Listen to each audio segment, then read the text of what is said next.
guys, it's Sheena from Teton Raptor Center, and I'm here to give you all this week's patient update. So let's go ahead and get started. First up this week is our most recent release. This is Red-tailed Hawk 210, and this bird was released on Friday, June 3rd, back into Idaho Falls. He was initially admitted due to head trauma and severe eye trauma to the left eye. We believe that he was hit by a car, and there was a major blood clot in that eye. It ended up healing really nicely, and the bird was able to be released. Moving right along to our current patients, we've got our newest bird. This is Bald Eagle 6-1, and this bird came in from Idaho Falls after being hit by a large tractor trailer. The bird suffered a luxated or dislocated elbow on the left wing and also broke his left leg in a bone called the tibiotarsus, which is the long bone that's connected to the femur.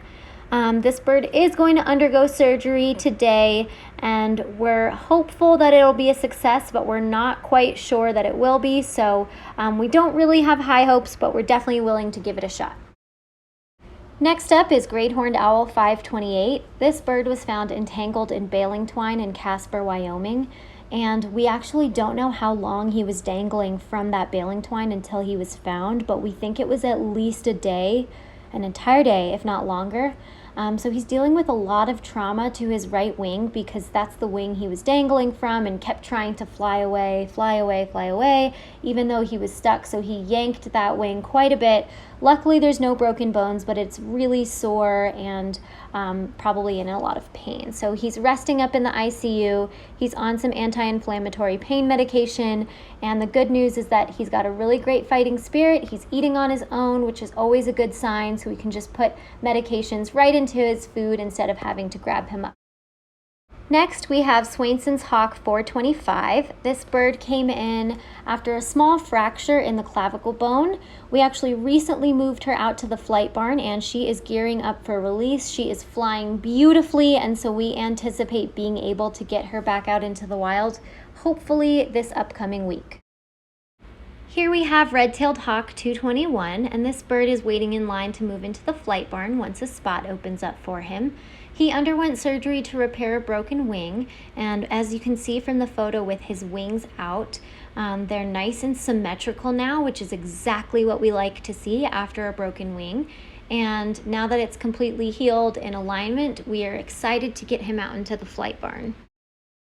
Here we have Bald Eagle 210, and this bird is actually undergoing a molt right now. So she's growing in new feathers and dropping all of her old feathers. This process takes quite a bit of time, but once those new flight feathers come in, she'll move into the flight barn so that we can evaluate her ability to fly after suffering from that fractured humerus that she came in from after being hit by a car. Next up is Golden Eagle 29, and this bird has recently moved out to the flight barn and is getting flown daily. He's getting stronger every day and has been completely surprising the staff and volunteers with the progress he's made in such a short time. Last but not least is Great Horned Owl 1112, and this bird is getting flight conditioned daily in the flight barn just to help improve the range of motion in her wing after having such a major surgery to repair her broken wing. Thank you all so much for tuning in this week. I hope you enjoyed learning more about our birds, and I look forward to talking with you guys next week. If you'd like to help do your part to keep wild birds wild, you can check out our website at tetonraptorcenter.org to make a donation. Bye!